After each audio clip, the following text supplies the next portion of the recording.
foods are ready-to-eat foods sold by vendors in public places. Most people consider street food unhealthy and unhygienic, so they prefer homemade food.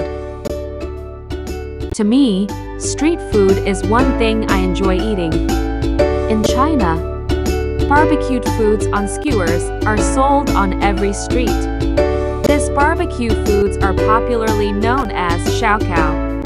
Shaokao consists of many foods put together on skewers, ranging from all kinds of meats to all kinds of vegetables and tubers, typically consists of heavily spices. Do you think street foods are healthy? Comment your thoughts down below.